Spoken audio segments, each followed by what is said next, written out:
Alors, bonjour à toutes et à tous, bonsoir à toutes et à tous plutôt. Alors, vous êtes très nombreux ce soir, vous étiez 450 à vous inscrire à ce webinaire sur la douleur. Alors, pour vous replacer peut-être dans le contexte, en fait, ce webinaire fait partie d'un cycle de 3 webinaires que nous avons souhaité mettre en place avec l'association François Aupetit et l'association Touche Chercheurs. Le premier a eu lieu sur le sommeil en septembre, peut-être que certains d'entre vous l'avaient suivi. Ce soir, donc c'est un webinaire sur la douleur, et le troisième aura lieu en novembre, le 20 novembre, et abordera le thème de la fatigue. Alors tout de suite, je vais demander aux 3 intervenantes, alors il y a une 4e qui va nous rejoindre très bientôt, de se présenter. Donc je demande au docteur Béatrice Leloutre.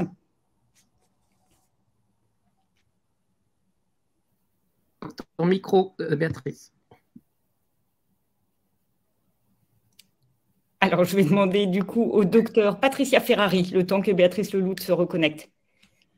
Donc, bonsoir à toutes et tous, je suis Patricia Ferrari, j'ai bientôt 60 ans, je suis dans la vie mariée, mère de famille et médecin biologiste. Et je suis en parcours de soins depuis 2014 pour une anomalie vertébrale. Et j'ai la particularité de ne pas supporter les traitements traditionnels contre la douleur. Voilà, et donc je vais vous faire part de mon expérience au fur et à mesure de cette soirée. Merci beaucoup. Béatrice Leloutre. Oui, ça y est, ça remarche. Bonsoir. Donc, moi, je m'appelle Béatrice Leloutre, je suis médecin également. Et disons, au fil d'un parcours de vie, à la fois comme médecin, mais aussi comme être humain, hein, tout simplement.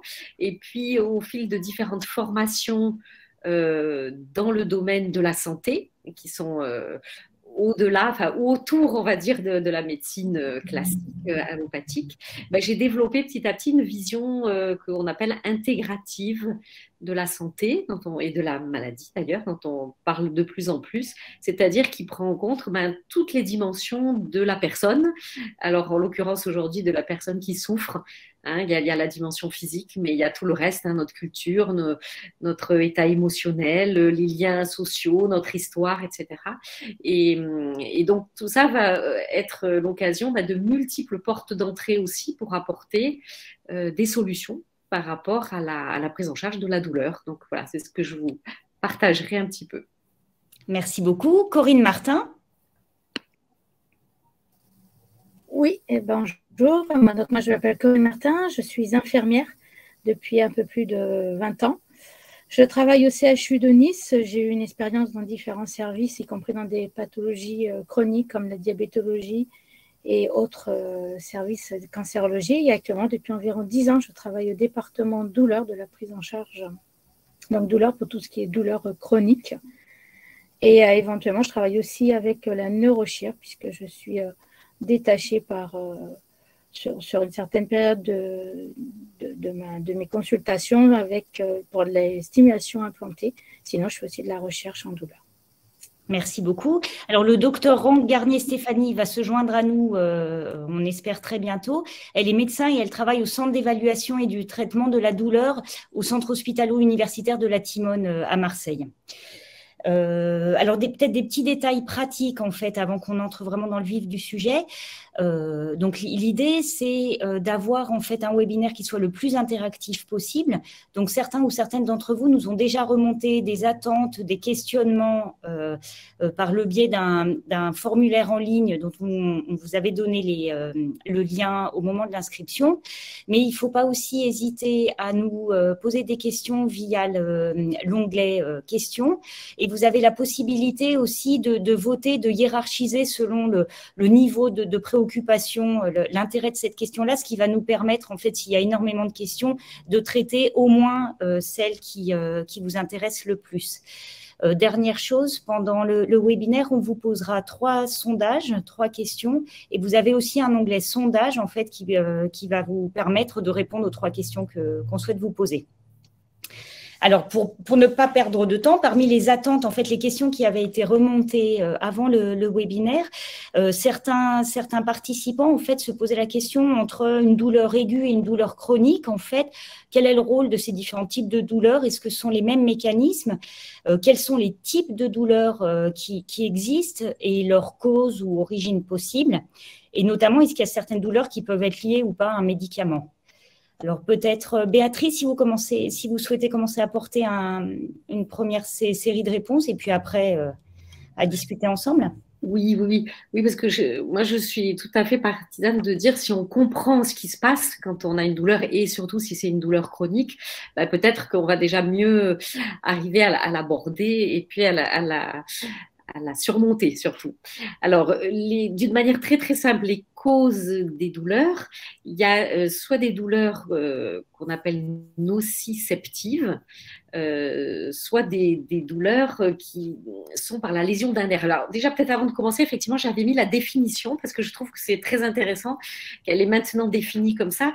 Et vous voyez que c'est une expérience donc sensorielle, hein, ce sont nos sens qui nous disent que c'est douloureux, mais aussi émotionnelle. Et c'est hyper important, c'est que toutes les émotions qui vont entourer les douleurs chroniques vont participer à sa modulation aussi. Donc c'est une expérience désagréable associée à une lésion tissulaire qui est réelle ou potentielle ou décrite en ces termes par la personne. Donc, vous voyez que c'est une définition assez large et je pense que la partie donc émotionnelle est importante. Et donc dans les causes, dans le corps, on a plein de petits récepteurs qu'on appelle des nocicepteurs. Hein. Noci, ça vient du latin douleur, et qui vont nous renseigner sur le fait que cette zone est douloureuse. Alors, ça peut être sur la peau, hein, par exemple si je me brûle, ça peut être au niveau de l'intestin, parce qu'il se distend, par exemple, parce qu'il y a beaucoup d'air, c'est douloureux, parce que là aussi les récepteurs sont touchés. Ça peut être au sein d'une articulation, qu'on étire par un gonflement de liquide dans l'articulation ou des muscles tendus, et là aussi ça va être douloureux. Voilà, donc tous ces petits récepteurs, ils vont nous donner l'info, ça fait mal.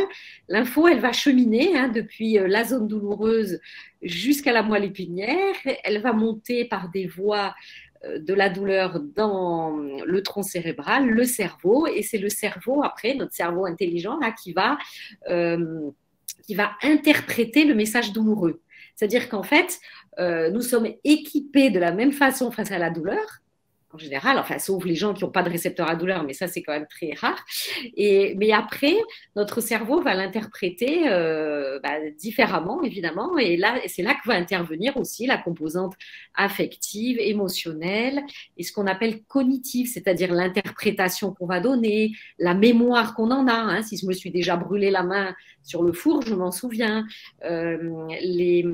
L'état de déprime, c'est-à-dire que si je suis en pleine forme et gaie, je me tape, je me fais mal. Bon, ok, je le sens pas trop. Par contre, si je suis vraiment pas bien et déprimée, la douleur va peut-être être ressentie beaucoup plus forte. Enfin, tout ça va moduler la perception. Et donc, il y a ces douleurs-là. Et puis après, il y a ce qu'on appelle les douleurs neuropathiques qui, elles, sont plus du domaine des douleurs chroniques. C'est les voies nerveuses vraiment qui sont abîmées. Alors, qui peuvent être abîmées parce que, par exemple, chirurgicalement, hein, on a coupé un membre et que les nerfs ont été lésés, vont envoyer des messages douloureux. Ça peut être aussi, vous connaissez le zona, hein, c'est un virus qui va donner des lésions nerveuses et ces fameuses douleurs persistantes, par exemple costales sur un type de zona. Ça peut être aussi dans le diabète ou l'excès de prise d'alcool, où il va y avoir trop de sucre, trop d'alcool qui vont abîmer les conductions nerveuses et qui donneront ces fameuses neuropathies, hein, par exemple du diabétique. Et donc là, c'est un petit schéma tout simple, hein, ne vous affolez pas. Ça montre comment ça se passe. Il y a la douleur en périphérie, donc où que ce soit, hein, le dos, les pieds, la main, le ventre, la tête. Donc il y a ces récepteurs. La douleur est transmise. Alors là, simplement pour dire que le docteur Rangarnier est arrivé, mais sur téléphone, hein, parce qu'on a du mal à faire la connexion. D'accord. Et Béatrice, le micro, il est coupé. Donc, j'ai dû appuyer dessus, oui. Donc, la douleur, il y a un influx qui est transmis jusque dans notre moelle, hein, la moelle épinière, qui circule là, dans le canal de nos vertèbres. Ça va monter, ça va passer par le tronc cérébral, zone où il va y avoir possiblement des modulations, et puis après, ça va arriver dans une zone du cerveau qu'on appelle le thalamus, et lui va informer plein de zones différentes du cortex, hein, le cerveau intelligent, qui lui va interpréter, comprendre, dire ah ben oui, c'est parce que je me suis piqué avec une aiguille que là ça brûle, ça me fait mal, etc. Donc, et après, il y a le point très très important à mon avis à retenir de ça, c'est la modulation de la douleur. C'est-à-dire qu'il y a quand même des systèmes intelligents dans notre corps, depuis la zone périphérique où il y a la naissance de la douleur, jusque dans cette fameuse moelle épinière où il y a un premier relais, hein, des voies, ensuite le tronc cérébral, où il va y avoir moi j'appellerais ça des garde-fous, qu'on va pouvoir, par différentes techniques, stimuler, et qui font que la douleur va être atténuée. Voilà, on a des voies qui vont descendre, au lieu de remonter jusqu'au cerveau, qui vont descendre pour dire bon, stop, là, la douleur, vous passez plus, c'est bloqué, ou c'est en tout cas atténué. Et donc, c'est intéressant de savoir qu'on a quand même cette intelligence aussi dans notre système, je dirais, nerveux. Voilà. Donc, et après, qu'est-ce qu'il y avait comme autre question? Ah oui, aigu et chronique. Aigu, en général, le message, c'est que la cause est bien connue. Hein, si vous avez un calcul qui passe dans les voies urinaires, la colite néphrétique, voilà, c'est une douleur terrible. On sait, on connaît la cause. Il y a le calcul qui se bloque et qui distend les voies urinaires. Et puis, dans la douleur chronique, vraiment, qui dure au-delà de 3 mois en général dans la définition, c'est souvent beaucoup plus multifactoriel. Et donc, c'est beaucoup plus compliqué, évidemment, à prendre en compte, et ça va retentir sur beaucoup, beaucoup de choses que juste notre corps. Ça va retentir sur notre humeur, ça va retentir sur notre sommeil, ça va retentir sur notre anxiété, parce que si on sait qu'on va avoir mal, on va être dans l'anticipation active, on va être anxieux, déprimé, etc. Donc, ça va être plus compliqué d'agir sur tous ces paramètres-là. Voilà. Merci beaucoup. Et puis, du coup, on a oublié de préciser, mais le thème de la douleur est particulièrement d'actualité parce que le prix Nobel de cette année de médecine, c'est des chercheurs qui ont identifié des récepteurs au niveau de la peau, notamment capables de détecter les températures et justement les récepteurs dont vous venez de parler et qui vont donner ce message que quand on se brûle, le réflexe, par exemple, de retirer la main. Alors, Eric, tu m'as dit le médecin Rank peut-être à des précisions si c'est gérable cette connexion par téléphone. Il va peut-être déjà se présenter et puis oui, effectivement. Oui. Alors du coup, oui, vous présentez. Bonjour, docteur Rank. Oui, bonjour, voilà, je suis le docteur Stéphanie Rank-Garnier. Est-ce que tout le monde m'entend? Oui. Je ne sais pas. En tout cas, je suis donc praticien hospitalier au centre d'évaluation et traitement de la douleur à l'hôpital du Lac-Timone, qui est un centre hospitalier universitaire à Marseille. Donc, j'officie principalement autour de personnes qui ont de la douleur chronique, on l'a bien entendu dans la définition, supérieure à 3 mois, quelle que soit la cause. C'est vrai qu'il a été cité par exemple nociception et neuropathique, mais il y en a bien d'autres en fait finalement, puisqu'il y a des sous-catégories et surtout il y a une 3e catégorie très très importante actuellement qu'on est en train de comprendre un peu mieux, qui est la douleur nociplastique. On en parlera plus tard. Voilà, donc je me tiens à disposition. Je suis absolument confuse de ce délai qui est dû en grande partie à des problèmes techniques. Voilà, la technologie fait un petit peu défaut. Mais on vous entend très bien, il n'y a aucun souci. On peut interagir quand même. D'accord. Et du coup, il y avait une des questions, est-ce que certaines douleurs peuvent être liées ou augmentées par un médicament? Est-ce que c'est connu et quelle classe de médicaments? Alors la première classe que j'ai tout de suite en tête, évidemment, c'est terrible. Ce sont les chimiothérapies qui vont provoquer des atteintes neuropathiques pour certaines d'entre elles, donc des chimiothérapies qui abîment les nerfs périphériques et qui peuvent créer des neuropathies chimio-induites. Et là, on arrive dans des paradoxes qui sont que le patient va être guéri de son cancer, c'est ce qu'on lui souhaite, mais avec des séquelles telle que peut-être il n'arrivera pas à se chausser, la douleur neuropathique étant quelque chose de particulièrement difficile à traiter et particulièrement dur à vivre pour un patient parce qu'elle se réveille principalement la nuit. Et puis si on ne peut pas marcher, dans la vie quand même, la qualité de vie est réduite à peau de chagrin, c'est quand même compliqué. D'autant que comme on s'est beaucoup intéressé à la survie sur le siècle précédent, c'était d'ailleurs génial ce qu'on a fait comme progrès. On a rendu des patients qui étaient condamnés à mort en survie, voire très très vivants. Et puis c'est parfait d'avoir réussi des prouesses technologiques, mais on s'est peu intéressé finalement à la qualité de vie et les conséquences parfois de nos actes et de nos techniques et de nos médicaments laissent des séquelles qui pourrissent complètement la qualité de vie. Or, une vie sans qualité de vie, c'est quand même compliqué.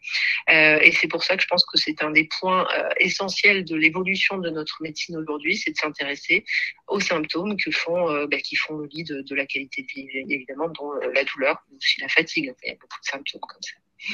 Donc, par exemple, la chimiothérapie, après, il peut y en avoir d'autres, mais après, c'est sûrement la manière d'envisager, en fait, les médicaments. N'utiliser que les utiles et nécessaires avec bonne tolérance et bonne efficacité. Il ne faut pas tolérer l'intolérance médicamenteuse. Je crois que ça, c'est un des grands principes à intégrer. Merci beaucoup. Alors, il y a énormément de questions sur comment gérer la douleur, essayer de la diminuer. Peut-être une question avant sur… donc, il y a une personne dans le chat qui dit « Comment se fait-il qu'aucun médecin, ni généraliste, ni spécialiste n'oriente les patients, dont moi, vers les centres antidouleurs ou les médecins exerçant en ville en s'occupant des douleurs chroniques ?»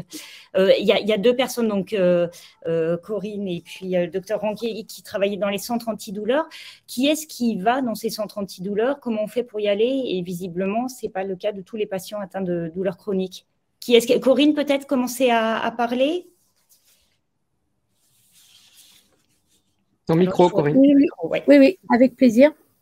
Alors, pour répondre déjà un petit peu à la question, pourquoi je pense que malgré qu'on a eu tout un plan cancer avec la douleur inclus dedans et des plans douleur, la douleur est encore méconnue et n'est pas forcément encore en première ligne.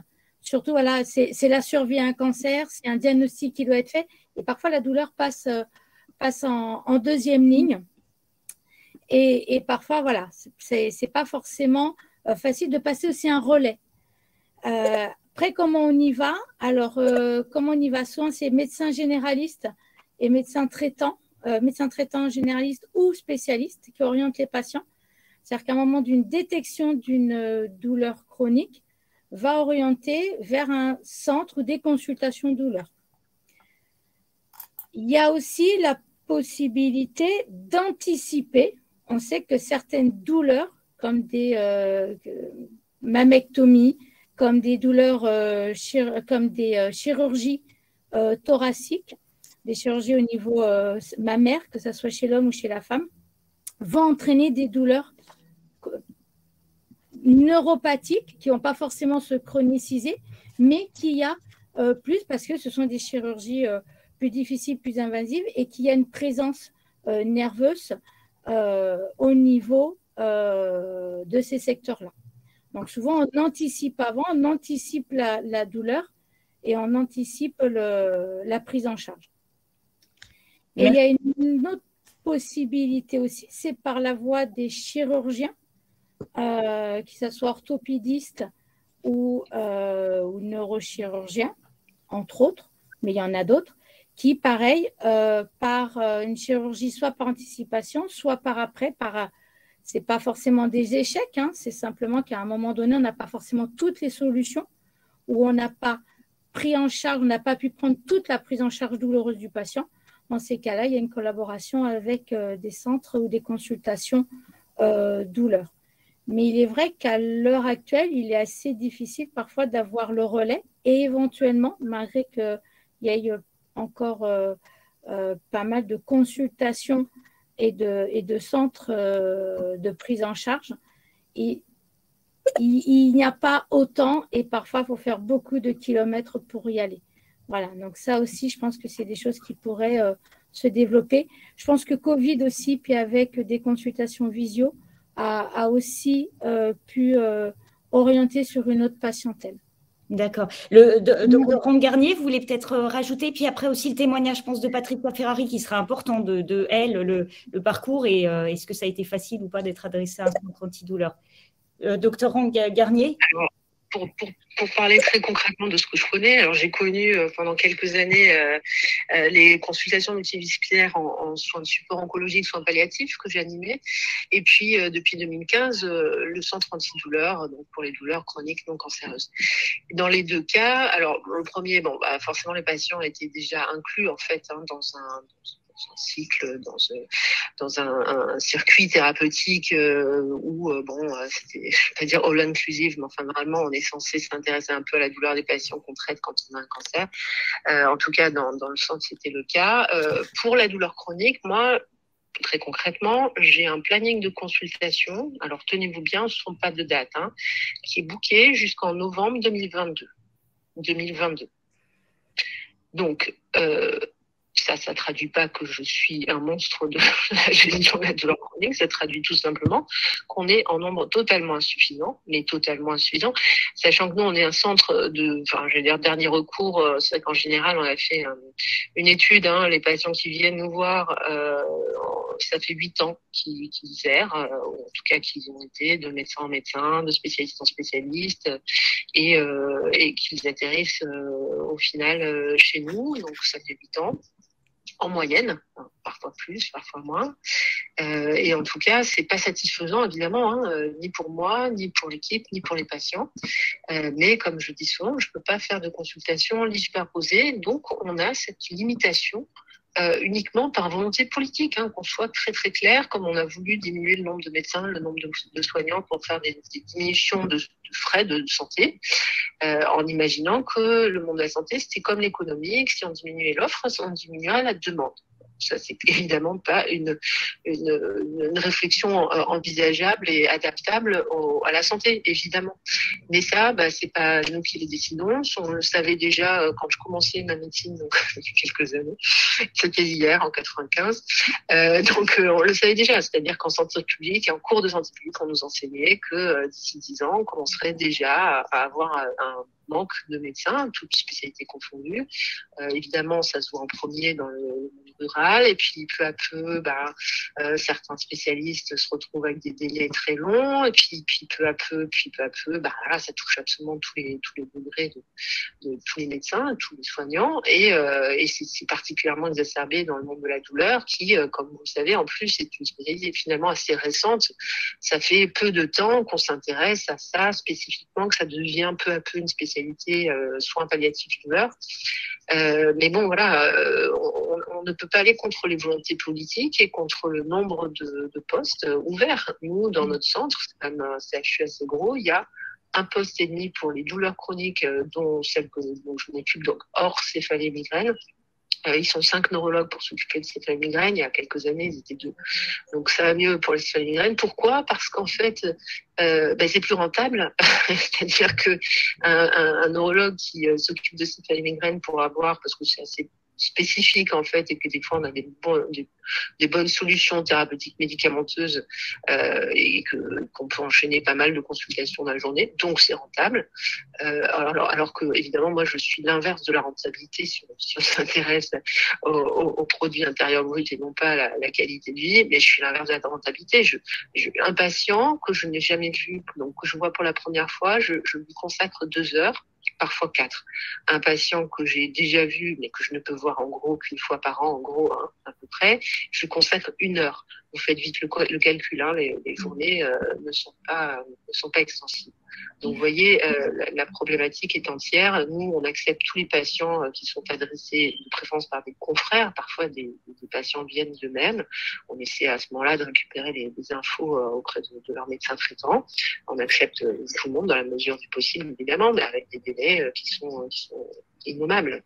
Alors du coup, c'est une question d'Antoinette pour rester dans ce sujet. Peut-on aller nous-mêmes dans les centres antidouleurs sans prescription? Est-ce que cela sera pris en charge? Donc c'est possible éventuellement.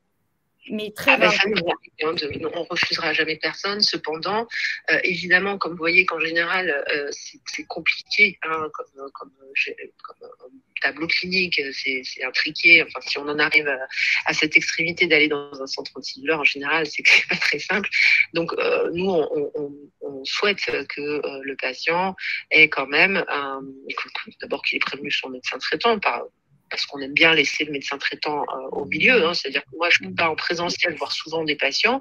Cependant, je propose toujours, et ça je me rendrai toujours disponible, à faire de la téléconsultation conjointe entre deux rendez-vous. C'est-à-dire qu'une fois que je connais le patient, je propose au patient et au médecin traitant, au médecin de son choix d'ailleurs, qui peut ne pas être son médecin généraliste, de faire un point de temps en temps si besoin, si le médecin qui le voit le plus souvent a des questions à poser. Et puis, on fait de la téléconsultation conjointe à ce moment-là, ce qui permet de rendre le travail en interdisciplinarité, replacer en fait le médecin traitant un petit peu au centre aussi, parce que c'est lui, même si je propose des choses, c'est lui qui va réévaluer au bout d'un mois ou même avant comment fonctionnent ces choses-là. Et puis, c'est très intéressant d'avoir un va-et-vient, du coup, entre médecins. Les médecins ne sont pas formés en douleur, qu'on soit clair. Hein. Moi, avant de m'intéresser au sujet, j'avais des acquis proches de zéro, hein, par la douleur aiguë. Évidemment, la douleur aiguë, ça, on l'enseigne. On passe tous par les urgences, donc on sait vaguement gérer une douleur aiguë et en général on sort assez rapidement les grosses molécules qui marcheront que dans la douleur par nociception aiguë. Maintenant vous savez tous ce que c'est, qui marcheront pas dans la douleur neuropathique, qui marcheront pas dans la douleur chronique, qui ne marcheront pas du tout, même qui sont des thèse de traitement pour la douleur nociplastique, mais voilà, on ne sait pas traiter la douleur dans le tronc commun de la médecine, alors que c'est vraiment un symptôme qui va toucher absolument toutes les spécialités. Donc il y a un problème aussi de défaut de formation. Alors du coup, peut-être avoir le regard de Patricia Ferrari, peut-être le témoignage. Voilà, alors, donc moi, ma problématique est que j'ai subi des douleurs aiguës, je suis migraineuse, j'ai fait des coliques néphrétiques, etc. Et surtout, j'ai des maladies vertébrales avec des sciatiques à répétition. Mes premières sciatiques, je les ai eues, j'avais 26 ans, j'en ai bientôt 60. Et que je suis intolérante à la plupart des molécules, et notamment des molécules antalgiques traditionnelles qui sont maintenant prescrites, l'argamanu, tout ce qui sont dérivés morphiniques et autres. C'est vrai qu'à part le Doliprane, je ne peux pas prendre grand-chose d'autre. J'avais un médicament génial qui était le Propofan, le dextropropoxyphène, le Diantalvic, et qui a été retiré du marché. Suite à ces problèmes de vertèbres, j'ai bénéficié, et c'est vraiment un bénéfice pour moi, en septembre 2017, d'une arthrodèse lombo-sacrée, c'est-à-dire qu'on m'a enlevé la partie arrière des vertèbres, on m'a fait une greffe osseuse sur 3 niveaux de vertèbres, et on m'a mis des tiges et des vis en titane. De là, moi, j'avais la connaissance, étant médecin hospitalier, qu'il y avait un département de la douleur. Et comme je savais très bien que je ne pouvais pas recevoir les traitements antalgiques habituels qu'on donne dans ce type d'intervention, dans les suites de ces interventions, je suis allée consulter plusieurs mois auparavant au centre antidouleur un des médecins. Et je lui ai demandé si elle avait d'autres thérapeutiques à me proposer. Et là, effectivement, elle m'a proposé de faire de l'hypnose et des séances d'auto-hypnose. Et c'est ce que j'ai fait. Et j'ai fait donc quelques mois avant des séances d'hypnose à raison d'une séance par semaine pour arriver à faire de l'auto-hypnose. Et je peux vous garantir qu'en post-op immédiat, après la triple arthrodèse avec un corset, etc., je n'ai pris aucun antalgique majeur. Je n'avais à la demande que du Doliprane puisque je ne voulais rien d'autre et que je ne supportais rien d'autre. Et que j'ai réussi à calmer en grande partie les douleurs. Et c'est comme ça que j'ai pu être calmée par ces médecines, ces autres thérapeutiques, qui ne sont pas des thérapeutiques alternatives, parce qu'alternative voudrait dire qu'on remplace un traitement.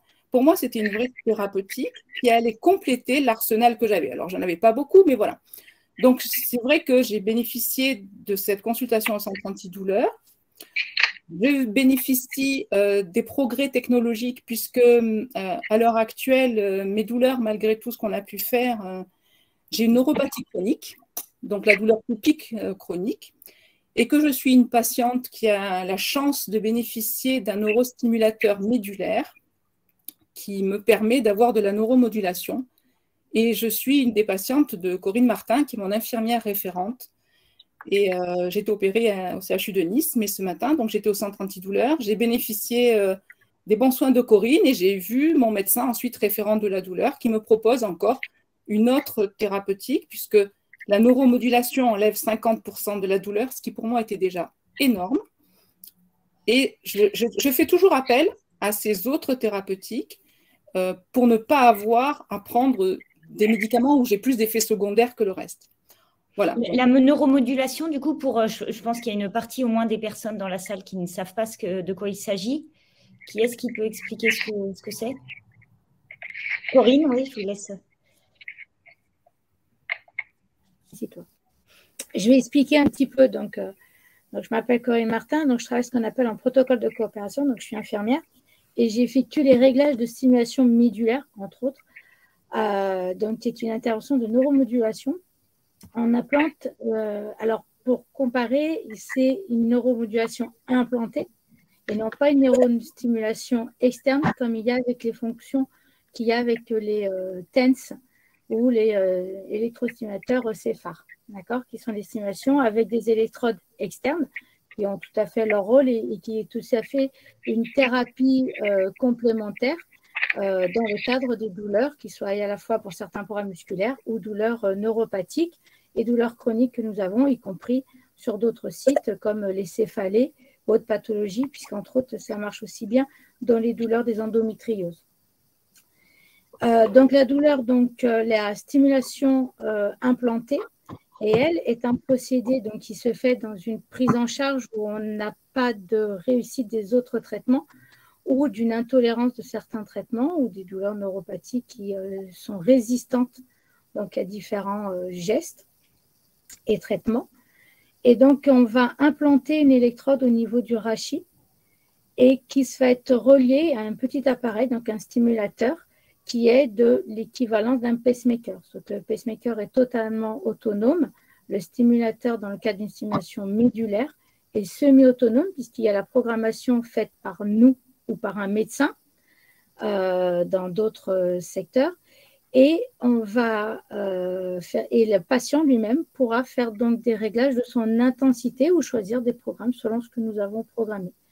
Le but, c'est donc de couvrir entièrement ou partiellement selon la programmation et selon les douleurs et surtout l'étiologie des douleurs, de ressentir des paresthésies. Alors maintenant, il y a deux techniques qui nous permettent de ne pas ressentir des paresthésies, mais on recherche toujours avec ces petites sensations de petits fourmillements, de petits massages, de couvrir la zone douloureuse et d'obtenir un soulagement.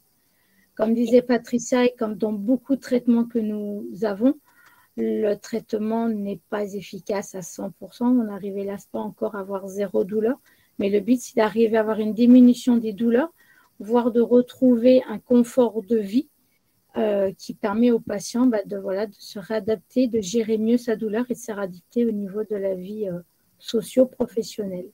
Et du coup, ça s'applique pour quel type de douleur? Alors, c'est des douleurs neuropathiques, souvent sur rachis compliqués ou rachis multi-opérés. Ça peut être sur des douleurs d'algie vasculaire de la face, mais là, dans ces cas-là, on sera sur le critère occipital, sur des douleurs neuropathiques très réfractaires au niveau des traitements. Il faut absolument, par contre, qu'il y ait encore un système nerveux fonctionnel, puisque nous utilisons les voies du système nerveux pour transmettre cette électricité, ou du moins cette neurostimulation. Voilà. Après, il y a d'autres artériopathies, douleurs neuropathiques, diabétiques. Le champ est large. Voilà. Et c'est une technologie qui s'ouvre de plus en plus et qui monte aussi en envergure, dans le sens où autrefois nous passions après les morphiniques et les perfusions de xylocaïne ou de kétamine qui sont souvent faites au niveau des consultations et centres des traitements de la douleur. Et actuellement, on en est quasiment à équivalence. Donc, on peut être proposé assez rapidement et réduire la possibilité et cette longueur de prise en charge des patients. Voilà. Mais c'est dans ces cas-là, cette décision se prend au niveau chirurgien, donc spécialiste, hein, soit orthopédique, soit neurochirurgien, la plupart du temps, voire anesthésiste selon certaines douleurs, et algologue. Par contre, c'est une demande qui doit être collégiale. D'accord. Patricia, vous vouliez présenter… Non, j'ai cru… Oui, je voulais juste donner quelques précisions. La pose d'un neurostimulateur se fait en 2 étapes. Il y a d'abord une première étape avec une partie du système qui est implantée, une partie qui est en externe, qui est une phase d'essai.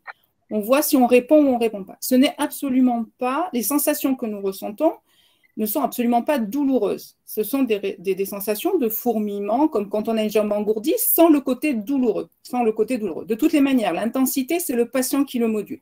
J'ai une télécommande et c'est moi qui augmente ou qui baisse l'intensité que je veux ressentir sur les jambes. Alors, moi, j'ai les intensités des lombaires jusqu'au doigt de pied, dans les 2 jambes, sur toutes les faces. Et c'est vrai que ce n'est absolument pas douloureux. Le cerveau s'y habitue facilement. Au bout d'un moment, on ne s'aperçoit plus qu'on a ces sensations que Corinne appelle des paresthésies, c'est notre terme médical, et que ça apporte un confort de vie, même si ça n'enlève que 50% de la douleur, ça apporte un confort de vie que moi, je n'avais plus depuis des mois. C'est-à-dire que, étant intolérante à la plupart des médicaments, j'avais l'habitude d'avoir mal. Moi, je suis contre les EVA. Je trouve que pour moi, la douleur n'est pas mesurable par un chiffre, c'est par l'incapacité fonctionnelle qu'elle entraîne.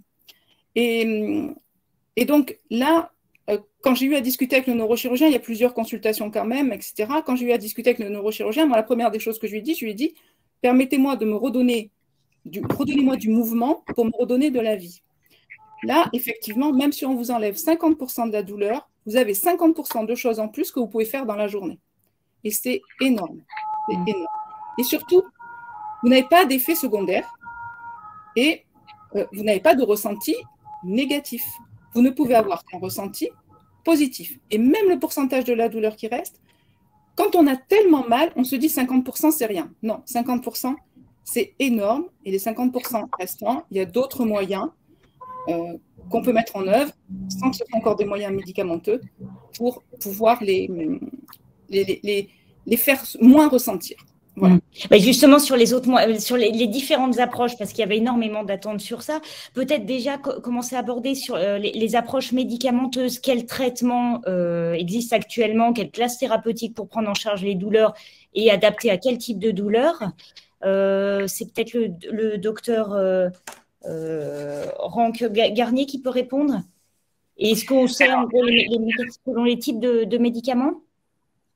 Alors voilà, moi je vais juste faire rebondir un petit peu sur ce témoignage qui est extra. Et effectivement, parfois, quand c'est bien indiqué au bon moment, on a des super résultats avec la neuromodulation. Attention, cependant, c'est pas du 100%, et c'est pas du 100%, quand je dis c'est pas du 100%, où on a un soulagement de 30 à 50%. Parfois, ça marche pas aussi.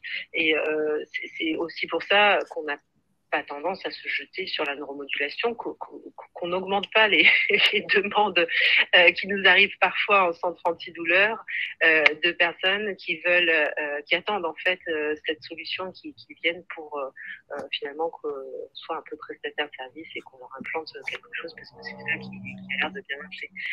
C'est un long processus avant d'arriver quand même à cette proposition qui est une des propositions, c'est un des outils, c'est un des outils qu'on a dans l'arsenal, mais comme tous les autres outils, que ce soit médicamenteux, non médicamenteux, c'est du coup de pouce. C'est-à-dire que ça va être adapté à certains, pas à d'autres. Et selon les causes de douleur, évidemment, mais aussi selon les attentes. C'est pour ça que dans le circuit, il y a forcément une évaluation psychologique, non pas pour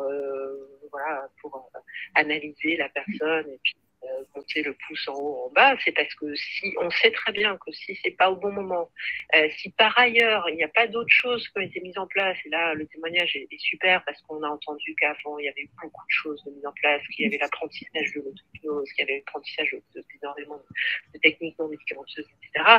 Donc l'attente elle n'était pas délirante, et d'autres choses avaient déjà été mises en place avec une envie de mouvement qui est très très importante évidemment, parce que le mouvement fait partie de la thérapeutique aussi.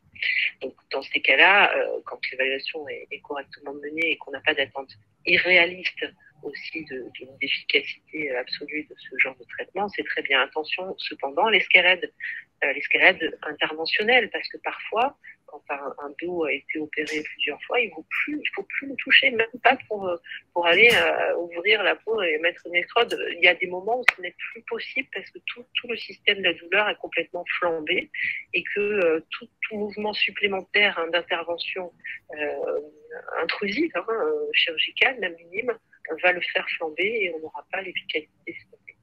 Je referme la parenthèse parce que c'est important de pas s'arrêter sur un seul témoignage qui est un super témoignage, effectivement, et on aime bien avoir ces résultats-là. Mais là, ça n'est pas non plus la majorité des cas et on ne peut pas proposer ça à tout le monde, vraiment pas. Par ailleurs, pour revenir donc sur les traitements, donc les traitements médicamenteux, c'est principalement moi désormais plus j'avance dans mon expérience, moins j'en mets, et plus je les enlève. Quand les patients arrivent avec des tas de traitements, j'ai tendance à plutôt les enlever, médicamenteux évidemment, puisque finalement le cœur de notre travail en centre antidouleur chronique, c'est justement de faire le point, d'apprendre aux patients. En fait, la première base, c'est l'éducation thérapeutique. Et je vais parler de traitement. Ça fait partie du traitement, d'apprendre, de comprendre soi-même comment fonctionne son corps, comment son cerveau filtre les douleurs, comment il va potentiellement les diminuer ou les amplifier. Et voilà, ça c'est la base. L'université de la douleur, le patient doit comprendre comment ça fonctionne. Parce que quand on comprend comment ça fonctionne, on va comprendre pourquoi on va utiliser telle ou telle thérapeutique. Si on a une douleur par excès de nociception, je prends le truc que tout le monde connaît, un peu plus que je me suis planté une épine dans le pied, évidemment, mais voilà, une douleur aiguë par excès de nociception va très bien être traitée par les médicaments antalgiques que tout le monde connaît, en commençant par les paliers les plus faibles, comme le paracétamol, puis ensuite en montant au palier numéro 2, on va peut-être utiliser tout ce qui est codéine, opium, comme l'isagilamaline, ou le tramadol, Exprime, Contramal, Topalgique, etc. Et puis, parfois, ça suffit pas. On peut s'aider parfois d'un coadjuvant, un co-antalgique qui s'appelle l'Acupan, qui est quelque chose de néphopam d'assez intéressant qu'on pourrait utiliser au cas par cas. Et puis, si on arrive à un palier supérieur, on rentre dans les opioïdes forts, donc tout ce qui est morphine, tout ce qui est oxycodone, sofidone, fentanyl, et puis on peut même aller jusqu'à la méthadone. Ça m'est arrivé d'utiliser avec un grand intérêt dans le cadre des soins palliatifs quand on avait épuisé tous les opioïdes, qu'on avait fait toutes les rotations possibles, qu'on avait rajouté des contagions comme la kétamine, comme la lidocaïne, etc. et qu'on s'en sortait pas, sachant que la méthadone va remplacer à la fois l'opioïde fort, donc le morphinique, la kétamine et l'IRS, donc c'est un antidépresseur inhibiteur de la capture de la sérotonine. Donc ça, c'est dans le cas de la douleur aiguë, s'il le faut, et en premier lieu, on apprend ça aux urgences, un patient qui arrive avec potentiellement un bras fracturé, on ne se jette pas pour faire des examens et pour lui faire la radio, on se jette sur la titration de morphine s'il le faut. D'accord ? Ça marchera très très bien parce que c'est de la douleur aiguë, les récepteurs à la douleur morphinique sont ouverts, on donne le bon nombre de molécules, ça calme, on n'en donne pas assez, ça fait encore mal, on en donne trop, il y a de l'effet secondaire, c'est assez simple à gérer. Cependant, quand on parle de douleur neuropathique, on ne va pas du tout pouvoir utiliser les mêmes molécules. Et ce que je disais tout à l'heure, ce ne sera pas intéressant d'utiliser des opioïdes forts en général, qui ne vont pas fonctionner dessus. On pourra utiliser un petit peu le paracétamol, un petit peu l'Acupan, parce qu'ils ont des modes d'action qui peuvent éventuellement avoir un certain intérêt, ainsi que le tramadol et encore. Mais ce sera surtout, par exemple, les molécules comme certains antiépileptiques, certains antidépresseurs. Je citerai le Laroxyl, la mitriptyline, donc la duloxétine, le Cymbalta, ça c'est pour les antidépresseurs. Et évidemment, il faut expliquer qu'on ne prescrit pas ça dans un but antidépresseur, parce que sinon le patient va sortir de la consultation en disant « Bon, le patient, ce médecin me prend pour un gros déprimé, il me donne un antidépresseur, mais moi j'ai mal, c'est pas ça le problème. » Donc il faut bien expliquer les choses, les doses ne sont pas les mêmes. Et l'intention dans cette prescription n'est pas la même. On va utiliser certains antiépileptiques, les plus fréquents, c'est le Lyrica, donc la prégabaline ou le Neurontin, la gabapentine, donc avec des doses qu'on augmente très très très progressivement. Le but étant pas d'avoir le maximum des doses à chaque fois, mais vraiment la dose qui sera bien tolérée, toujours pas ne pas tolérer l'intolérance médicamenteuse, c'est le plus important, et adapté, donc efficace. Quand un médicament est peut-être bien toléré mais pas efficace, on en change. Il est hors de question de rester sur des molécules sous prétexte qu'il faut des molécules. On a quand même d'autres solutions dans les douleurs neuropathiques quand elles sont localisées. Quand c'est du zona, on a assez de chance de pouvoir utiliser un patch, un emplâtre qui est imprégné d'idocaïne, un anesthésiant, qui s'appelle le Versatis et qu'on va pouvoir utiliser avec un grand intérêt. Attention, il faut pouvoir l'utiliser assez longtemps pour qu'il y ait le maximum de la concentration locale. Et tout ce qui peut être local, globalement, nous on aime beaucoup évidemment, puisqu'il y aura moins d'effets secondaires, voire pas d'effets secondaires. On va utiliser la neurostimulation transcutanée. Cette fois, on n'est quand même pas obligé systématiquement de s'implanter pour que ça fonctionne aussi. Donc ça, c'est la fameuse TENS, électrostimulation transcutanée, qui va faire exactement ce qu'on fait quand on va se frotter le bras parce qu'on s'est cogné le bras. Vous voyez, on a tous ce réflexe-là. Et donc, ça s'appelle le gate control, c'est-à-dire que si on va stimuler les fibres du toucher, qui sont des autoroutes d'information qui vont jusqu'au cerveau, elles vont elles-mêmes couper l'information des fibres de la douleur, qui sont des petits fils électriques malingres, parfois pas du tout isolés, qui transmettent assez mal finalement et assez lentement l'information douleur, qui ont besoin d'un interrupteur au niveau de la corne dorsale postérieure de la moelle. Excusez-moi de rentrer dans les détails physiopathologiques, mais c'est assez intéressant. Il faut imaginer juste que c'est un interrupteur, cet interneurone qui existe, et que cet interneurone, cet interrupteur est sur off quand les grosses fibres du toucher sont stimulées dans la même zone. On a vraiment ce réflexe tous de se frotter là où on a mal. C'est ce qu'on fait avec l'électrostimulation transcutanée. D'ailleurs, c'est ce qu'on fait aussi avec l'électrostimulation implantée neuromédulaire en partie. Donc ça, c'est des techniques qui sont locales et comme vous le constatez, c'est quelque chose que le patient doit apprendre à faire lui-même. Le grand changement de paradigme dans la pratique de la médecine de la douleur, c'est que le patient n'est pas passif, n'est pas quelqu'un qui va devoir subir une ordonnance, une prescription de plus, prenez 3 petites pilules 3 fois par jour, monsieur, ça ira mieux. Non, c'est le seul qui ressent. Celui qui a mal est le seul qui sent. Celui qui a mal est le seul qui sait. C'est le seul qui sent, qui sait comment est sa douleur.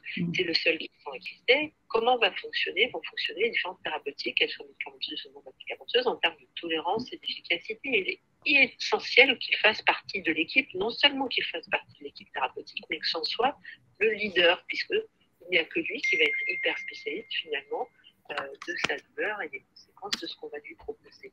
Donc ça, c'est un élément essentiel qu'on transmet aux patients lors des consultations, de la prise en charge des centres antidouleurs, parce qu'il n'y a pas une bonne méthode, il n'y a pas un bon cocktail à donner, c'est au cas par cas, et ça, j'insiste vraiment dessus. Voilà, après, on a d'autres thérapeutiques qui sont plus violentes. Parce que justement, du coup, sur les médecines non conventionnelles, Béatrice, je vais vous passer la main juste après. Il y avait une question peut-être juste avant de passer la main sur le CBD. En fait, CBD contre la douleur, beaucoup de patients qui prennent ça. Est-ce qu'il y a des données, du coup? Est-ce que, je ne sais pas, quelqu'un peut répondre éventuellement sur est-ce qu'il y a un petit peu de données, de recul? Est-ce que c'est conseillé? Les données qu'on a les plus fiables aujourd'hui, c'est sur la douleur qui est liée en fait à l'hyperspasticité, la spasticité, la neuroplasticité de la sclérose en plaques. Voilà. C'est vraiment les seules données un petit peu tangibles qu'on ait, et c'est pas sur la douleur que ça fonctionne, c'est sur la spasticité plutôt. Moi, dans mon expérience personnelle, j'ai utilisé parfois le CBD sous plusieurs formes, notamment sur palliatif, évidemment, parce qu'en sur palliatif, on n'est quand même pas très regardant sur les interdictions entre guillemets. Ce serait malvenu, finalement, surtout si le patient a l'habitude de consommer autre chose que ce qui est autorisé par la loi, mais donc on cherche des choses qui peuvent soulager. Et malgré ce, moi, l'expérience que j'en ai, c'est que c'est souvent finalement pas très bien toléré, qu'il n'y a pas de preuve d'efficacité en cas de cure. En tout cas, à ce jour, et il y a quand même eu pas mal d'études de fait contre le placebo, et par contre, il y a quand même des effets secondaires qui existent, c'est pas anodin du tout, ça a quand même une action qui est pas anodine. Et donc moi, aujourd'hui, je n'ai pas la possibilité, donc ça peut être envisagé en dernier recours de douleur totalement intraitable, mais je n'ai pas eu à l'utiliser depuis très très longtemps, et à chaque fois que j'ai eu à l'utiliser, là, ça n'a pas fonctionné. D'accord, merci beaucoup. Alors, une des questions qui a été beaucoup demandée, médecine alternative ou dite non conventionnelle et traitement de la douleur, qu'en pensez-vous et quels conseils? Alors, Béatrice, je vous laisse la main. Et puis après, à rebondir à plusieurs. Merci. D'ailleurs, justement, le mot alternatif, hein, Patricia Ferrari le disait tout à l'heure, il faut vraiment l'éviter parce que ça met beaucoup de confusion, je crois, pour les patients. C'est vraiment complémentaire, hein, c'est vraiment dans cette idée de cercle vertueux. Je crois que ça a été dit que chacune des techniques, y compris médicamenteuses, n'ont pas une efficacité à 100%, enfin en tout cas dans les douleurs chroniques. Et donc, il va falloir peut-être créer une dynamique et différentes techniques vont se potentialiser ou en tout cas voilà, se soutenir. Donc ça a été dit. Alors parmi les approches moi, que je connais bien et que j'expérimente, c'est des techniques comme la méditation pleine conscience ou l'hypnose, et donc on ouvre évidemment à la pratique de l'auto-hypnose pour être un petit peu autonome. Alors, ce qui est intéressant, c'est que, vous savez, au début, on a dit, ben voilà, toutes les informations arrivent, puis après, le cerveau, lui, il va interpréter, réagir, etc. Et justement, c'est à ce niveau-là où on peut intervenir, puisque dans ces techniques, ben, on va proposer, alors dans l'hypnose, comment on pourrait dire, de se mettre dans un état de conscience un petit peu modifié, hein, avec l'aide au début d'un facilitateur et puis après en autonomie, on pourrait dire, en utilisant des suggestions et pouvoir se reposer, s'extraire un petit peu de cette période douloureuse dans un espace de sécurité agréable qu'on aura préalablement étoffé.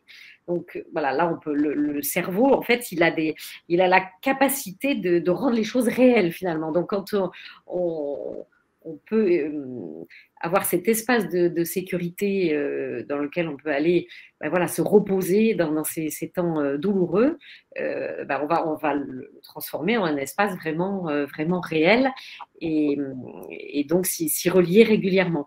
Et dans la méditation, c'est différent. Là, c'est le contraire, c'est-à-dire on rentre totalement dans l'instant présent, dans l'expérience du moment, donc là, en l'occurrence, l'expérience douloureuse, mais tout le chemin, ça va être de s'entraîner à, certes, rencontrer la douleur, mais éviter tout ce qui est autour et qui est la souffrance.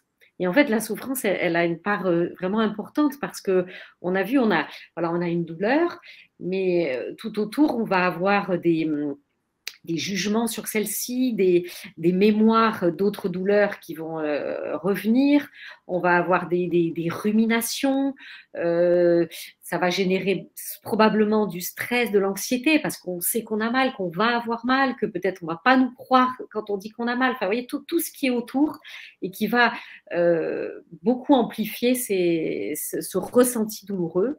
Et donc, en méditation, alors, c'est pas, ça nécessite aussi un apprentissage, de même que l'auto-hypnose, ben, c'est bien de s'y former un petit peu avec quelqu'un qui nous accompagne au début pour découvrir l'hypnose. Pour la méditation, c'est pareil, ça nécessite vraiment un entraînement, mais progressivement, l'idée, c'est d'accepter, moi j'appelle ça changer le logiciel, c'est-à-dire que notre réaction spontanée, c'est voilà, la douleur, j'en veux pas, je m'échappe, peut-être je me réfugie dans d'autres activités pour plus y penser. Et là, on change la façon de faire, c'est-à-dire qu'on va accepter de rencontrer cette expérience douloureuse, peut-être de regarder justement toutes ces pensées qui vont émerger autour et qui vont augmenter la souffrance justement, et donc rentrer dans un lien un petit peu différent avec cette douleur, accepter de la rencontrer, accepter de l'apprivoiser, accepter de voir que si j'ai très mal dans ma jambe droite, comment va ma jambe gauche aussi. Enfin, vous voyez, voilà, c'est comme si on faisait un petit pas, au lieu de se laisser envahir, on fait un petit pas en arrière et voilà, et on apprend petit à petit. Du coup, pour rebondir, et puis Caroline, en fait, dans le chat, fait un témoignage au-delà du problème physique que pose la douleur, elle me pose un problème psychologique. La douleur me fait peur car j'ai toujours peur qu'elle soit synonyme de complications graves de la maladie. Comment casser ce lien douleur égale peur pour mieux la vivre? Méditation pleine conscience, ça serait par exemple un travail sur ça?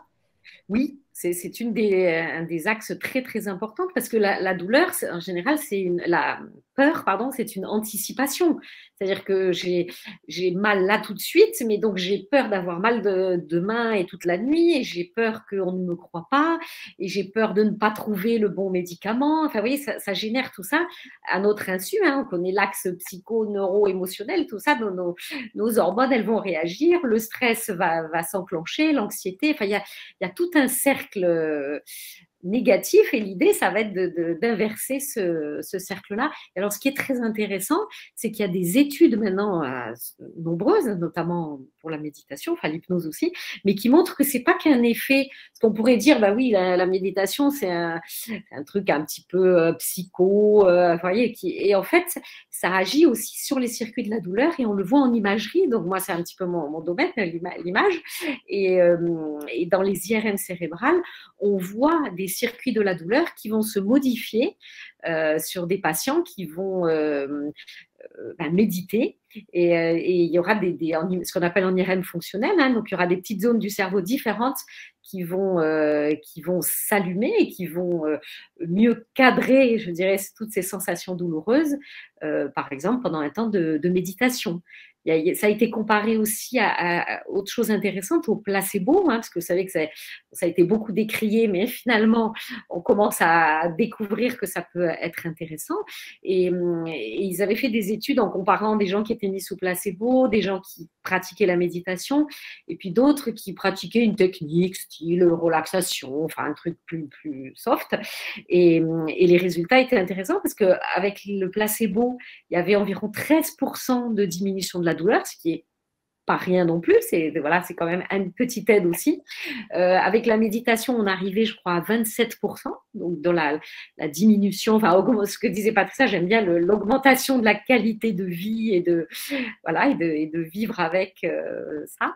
Et sur le plan émotionnel, c'était même plus 27, c'était, je crois, 44% justement d'apaisement des émotions, de moins d'anxiété anticipative, de toutes ces tensions internes qu'on est très doué pour activer, hein, spontanément, et pour lesquelles on a peut-être besoin d'aide pour inverser c'est un petit peu ça l'approche intégrative. Puis alors, un dernier mot, c'est il y a bien sûr d'autres techniques, hein, ça peut être le toucher massage, ça peut être plein de choses. Moi, je connais bien aussi l'apport des plantes, de l'olfactothérapie, par exemple, hein, qui va agir sur des zones, justement, beaucoup d'émotions, de mémoire, etc., de notre cerveau limbique, et qui peut aussi être une petite aide, hein, de faire par exemple une séance d'auto-hypnose, et puis de respirer un peu d'huile essentielle, par exemple de lavande, qui a des fonctions très apaisantes, calmantes, etc., qui va permettre peut-être d'amplifier la séance d'hypnose. Voilà. Alors j'ai vu Corinne lever le doigt, et puis Patricia aussi. Corinne, il faut réactiver le micro, oui. Voilà. Oui, en effet. Ce qui est important dans toutes les techniques complémentaires, c'est que chaque patient est très différent et doit trouver la sienne. Alors, il y en a beaucoup que Béatrice a énuméré. Il y en a encore d'autres. Il y a tout celle aussi par rapport avec l'art, avec la confection, avec l'aromathérapie. Il y en a plein. Le but, c'est que chaque patient puisse, à un moment donné, trouver un lien aussi dans ces thérapies, mais qu'il ne soit pas qu'un lien médical, que ça soit aussi un lien dans la recherche de soi, d'un plaisir pris. Il est important parfois de cumuler à la fois s'occuper de soi par rapport à les traitements que l'on prend, mais éventuellement aussi s'occuper de soi et de retrouver son corps. Béatrice l'a dit, à un moment donné, l'image corporelle, elle est aussi très importante, de retrouver son corps, parce que beaucoup de patients, je pense que j'ai vaguement regardé un petit peu les questions, mais beaucoup parlent de douleur et n'être que douleur. Le but aussi de nous aider, nous aussi soignants, dans leur prise en charge, c'est de nous aussi de leur laisser les aider aussi à mieux concevoir leur corps et de mieux être eux. Et très souvent, la redécouverte de soi amène des douleurs aussi psychologiques, parce qu'on voit bien ce qu'on n'est pas capable de faire, et d'essayer de réapprendre, de dire voilà, je ne peux plus faire ça, ou comment je peux le faire différemment. Donc ça aussi, c'est une prise en charge. Ça va aussi avec l'acceptation de son état, l'acceptation de la douleur. On a beaucoup parlé aussi de douleur, mais en France aussi, on a un peu du mal avec le mot douleur, mais on a aussi du mal avec le mot et la conception handicap. Et ça, je pense qu'il faut aussi revoir. C'est à la fois, comme disait docteur Ranck Garnier, c'est en effet politique, mais c'est au niveau aussi dans nos enseignements professionnels, mes enseignements purs dès l'enfance, de revoir un petit peu et de ne pas avoir peur de cet handicap et de la différence. Donc ça, voilà, ça je pense que si c'est un point. Et il faut surtout allier aussi de retrouver du plaisir et retrouver une place dans la socialisation. Et il y a plein de thérapies qui sont proposées, y compris par des professionnels. Alors ça, par contre, il faut que ça soit absolument par des professionnels qui soient formés, qu'ils appartiennent ou pas à des structures de soins, mais il faut absolument que ça soit organisé et validé, afin que les patients ne se trouvent pas mis après en difficulté et intégrés dans des situations qui peuvent être très difficiles pour eux. Voilà. Merci beaucoup. Patricia, vous aviez levé le doigt tout à l'heure pour… Oui, je voulais juste rebondir suite à mon premier témoignage. Je voulais dire au docteur Ranck qu'en fait, effectivement, moi j'ai fait un parcours de soins, je pense le plus complet qui est, et je suis arrivée à la neuromodulation interne après avoir eu 2 ans et demi de rééducation kiné-sèche et balnéothérapie. Je suis sous Rivotril et Laroxyl, donc comme vous l'avez dit, j'ai ce fameux antiépileptique et j'ai le Laroxyl, et le but aussi était d'essayer de diminuer les médicaments parce que je suis arrivée à ce palier, c'est la seule chose que je supporte, mais dès que j'augmente un peu, j'ai des effets secondaires évidemment, donc je ne pouvais plus. J'ai bénéficié aussi parce que je trouve qu'on bénéficie de ce genre de thérapeutique, on ne les subit pas, on bénéficie du TENS, donc de la neuromodulation externe. Et après, je l'avoue, et je pense qu'il ne faut pas avoir honte de le dire, je suis suivie par un psychiatre depuis 2018, à raison d'1 fois par mois ou tous les 2 mois, parce qu'on m'a dit en face qu'il fallait que je fasse le deuil de la personne que j'étais avant et qu'il fallait que je me réadapte. J'ai un handicap invisible dorénavant, mais c'est difficile. Alors pour moi, la douleur, je me suis toujours dit que c'était la douleur, je la tolérais, c'était l'impotence fonctionnelle derrière, c'était ce manque de mouvement, moi j'étais quelqu'un d'hyperactif, qui me gênait le plus. Et c'est le jour où je me suis entendue dire à quelqu'un, je ne pense plus qu'à ça, où je me suis dit, c'est pas possible. Je l'ai verbalisé, je l'ai dit à haute voix, et je pense qu'on est tous et toutes dans ce cas-là, c'est qu'à un moment donné, on ne pense plus qu'à ça. Et je me suis dit, il faut que j'essaie de penser à autre chose. Et c'est pour ça que, bon, c'était avant mon intervention, mon arthrodèse, etc., c'était compliqué. Et je me suis dit, je vais essayer de penser à autre chose. Et c'est pour ça que j'ai adhéré très facilement, je pense, à l'hypnose, parce que je voulais penser à autre chose. Et je pense qu'on a une part active dans notre prise en charge, même quand qu'on n'arrive plus à marcher, qu'on est avec un corset, etc., et qu'on a des difficultés, quelle que soit la pathologie, à un moment donné, on ne pense plus qu'à ça. Et la psy, elle a beau vous dire, et vous avez beau faire ci. Donc, toutes ces thérapeutiques-là, c'est vrai que j'ai fait beaucoup d'hypnose et je fais de l'auto-hypnose, ça me permet notamment quand j'avais très mal la nuit, de pouvoir m'endormir parce que j'oubliais la douleur. Mon cerveau, j'arrive à lui dire, non, tu ne penses plus à ça, tu penses à quelque chose d'autre. Voilà. Après, il y a d'autres moyens où on est actif. Et c'est des moyens pour moi d'exprimer ma colère sur le fait que j'ai cette douleur, que j'ai peur quand je l'exprime, qu'on ne me comprenne pas, et quelquefois on ne me comprend pas. Cette douleur m'empêche de faire certaines choses. Donc j'essaye beaucoup de choses, et là j'ai essayé par un autre médecin formé, j'ai essayé l'emotional free technique. C'est une technique qui permet de libérer ses émotions. J'en ai parlé à mon médecin référent du centre antidouleur, et là ça me permet d'extérioriser ce que j'ai du mal à extérioriser, c'est-à-dire que quand je suis acteur, on fait certains gestes répétitifs, on se répète des phrases, mais c'est là où j'ai le pouvoir de dire et de crier je ne veux plus avoir mal, je ne veux plus être comme ça. Et là, avant, je me dis, je suis quand même une belle personne, je peux encore faire des choses, etc. Donc, j'essaie d'expérimenter ces autres techniques pour oublier de ne penser qu'à ça. Et petite expérience personnelle qui est vraiment facile à faire pour beaucoup de gens, j'avais envie de me faire plaisir et ça faisait longtemps que je ne pouvais pas faire certaines choses parce que j'étais hyper active, je travaillais beaucoup et je n'avais pas beaucoup de temps pour moi.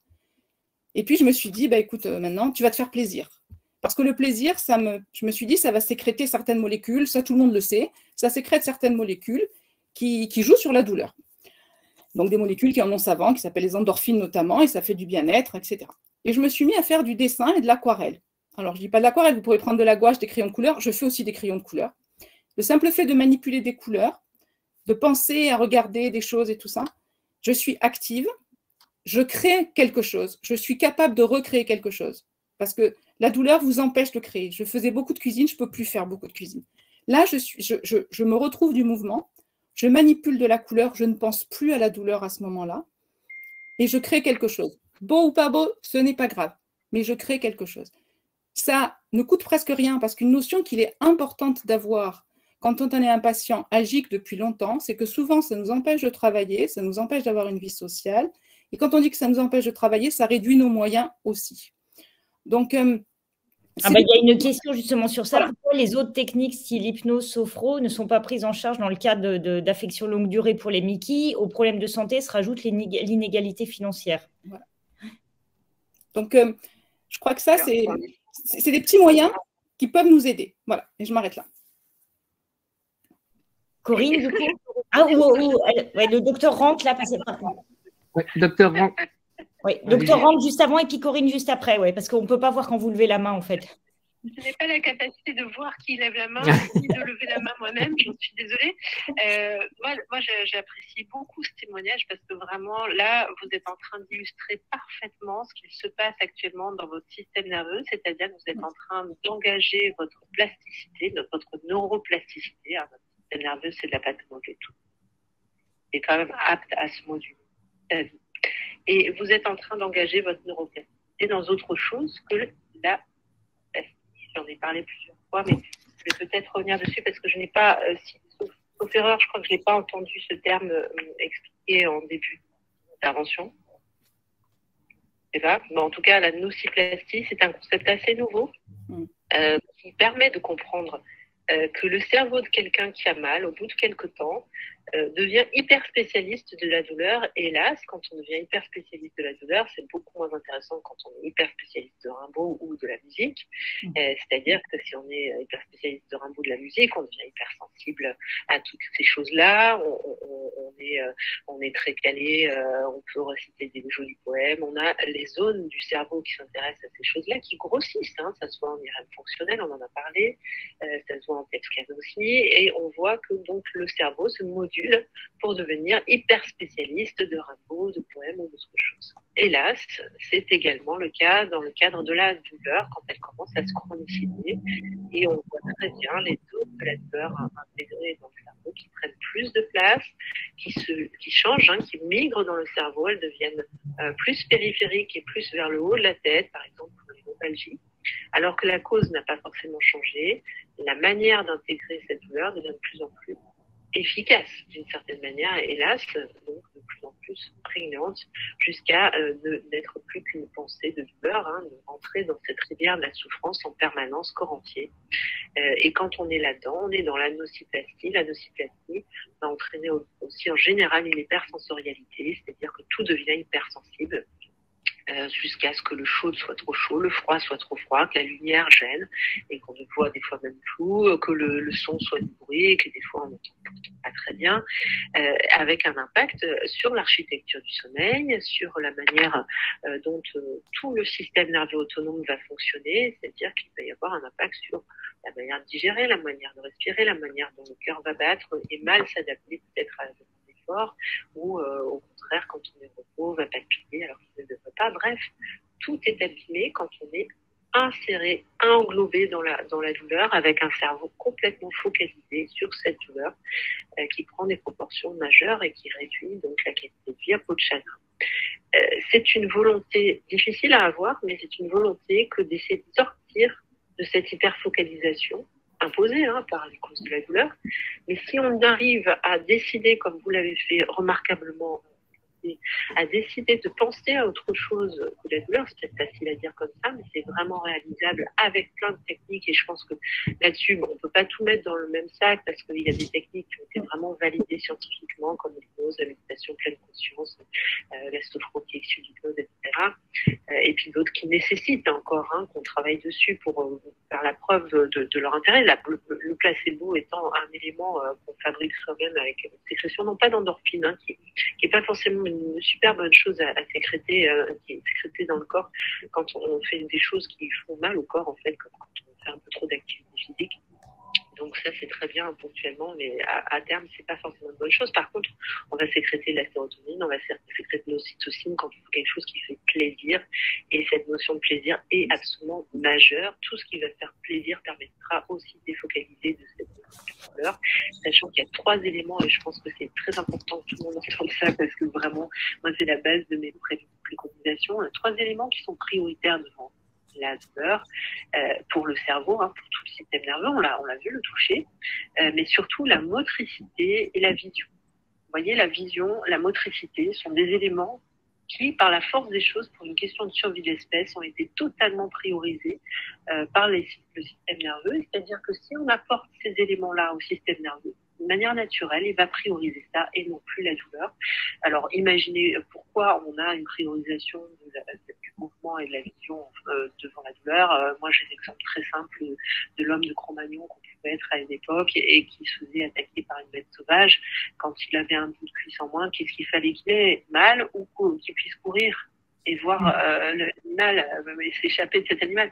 Il y a une pression de sélection qui a fait que les gens qui avaient mal en premier n'ont pas eu de descendants, c'est clair. Donc la majorité, la priorisation du cerveau, l'intégration des informations du cerveau, c'est la vision, le toucher, la motricité. Et quand je parle de motricité, je ne parle pas d'aller courir dans tous les sens. Rien que d'utiliser les fonctions basiques de coordination d'équilibre avec faible intensité d'activité fonctionne pour inverser la perception, la capacité du cerveau à percevoir la douleur. C'est pour ça aussi qu'on voit qu'il y a des athlètes de haut niveau qui peut-être se claquent, se font mal pendant un entraînement ou une compétition, qui continuent et qui seulement après coup disent j'ai mal après coup quand j'ai refroidi, c'est pas question. Alors, il y a un témoignage justement dans le chat. Alors, c'est pas une sportive de haut niveau, mais une personne qui dit qu'à chaque fois qu'elle fait du sport, c'est un moment où elle n'a pas du tout de douleur et dès qu'elle a fini le sport, les douleurs qui reviennent. Alors, ça, c'est mon domaine de prédilection, avec la neuroimagerie aussi. Mais je peux en parler longtemps, donc je vais me limiter. Il y a Corinne Martin qui vient de lever la main, et puis éventuellement, on reprend s'il y aura d'autres questions sur le sport. Et puis Béatrice, juste après. Corinne ? Oui, alors c'est tout à fait, le sport est un élément important, mais comme la rééducation, alors ça on part sur le niveau médicamenteux, on va dire rééducation, mais après le sport c'est retrouver l'activité physique, l'activité que je peux faire et me repositionner dans le sport, qu'il soit le sport tel que toute personne pourrait le faire, de l'handisport ou du sport avec, en adaptant simplement le sport fait, ou la fréquence de ce sport. Le sport, toute activité physique est nécessaire et est importante. Et pourquoi elle a plus mal ? Tout simplement parce qu'à un moment donné, elle est concentrée sur elle, elle est concentrée sur ses performances, elle est concentrée sur sa respiration, sur comment son corps est, mais son corps, et pas forcément sa douleur, ni son corps douloureux, ni sa lésion douloureuse, ni son atteinte X. Et là, tout d'un coup, elle revit et elle est quelqu'un. Et ce quelqu'un, il faut juste que les personnes, petit à petit, conçoivent que ce quelqu'un, c'est soi. Et c'est ça qui parfois est plus difficile. C'est à un moment donné, dans ces périodes-là où on est mieux, se dire, mais ça ne peut pas être moi quand je ne suis pas bien. Si c'est la même personne, et il faut trouver un équilibre. Et petit à petit, en retrouvant, et c'est ce que disait Dr. Rank sur cette plasticité, c'est que petit à petit, en reprenant du plaisir, petit à petit, en systématisant ce bien-être, petit à petit aussi en l'intégrant auprès des siens, l'intégrant dans sa vie sociale, en le partageant avec les autres, petit à petit, la douleur, c'est pas qu'elle n'existe plus, mais la douleur est mieux vécue et la douleur reprend une place qui n'est plus dans la priorité première de aïe aïe aïe, ça va pas. Et petit à petit, c'est soi qui dit je prends place, je m'active autrement, je suis active de ma prise en charge, je suis active sur ma douleur. Et ce n'est plus elle qui est dans mon premier plan. Et c'est ça que petit à petit, que nous, on essaye, tous soignants, à plus ou moins, ce que disait tout à l'heure Dr Rank aussi, et Béatrice a appliqué, et Patrice aussi, c'est l'éducation, apprendre. Mais ce n'est pas que l'éducation thérapeutique, c'est réapprendre soi, c'est réapprendre. Hein, c'est essentiel.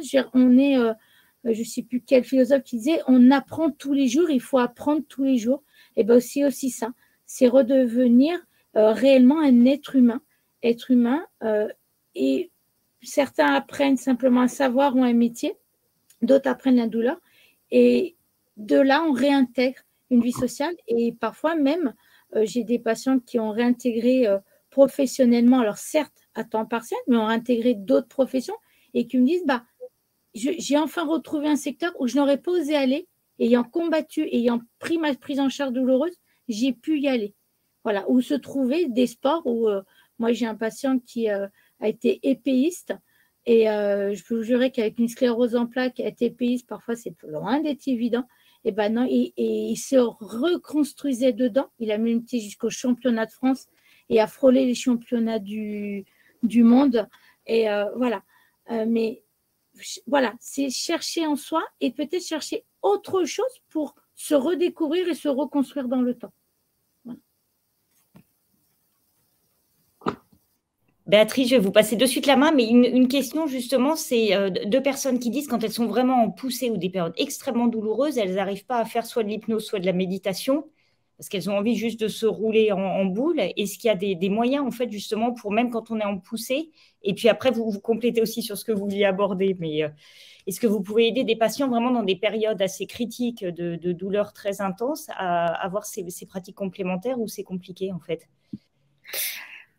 Ça, je pense que peut-être Madame Rank complétera, mais c'est vrai que si c'est très très aigu et très envahissant au début, ça va peut-être être tout simplement déjà une aide médicamenteuse, parce que là, c'est compliqué comme ça en aigu, sauf si on a cet entraînement. Maladie chronique, je pense, mais dans une période de poussée de la maladie chronique. Oui.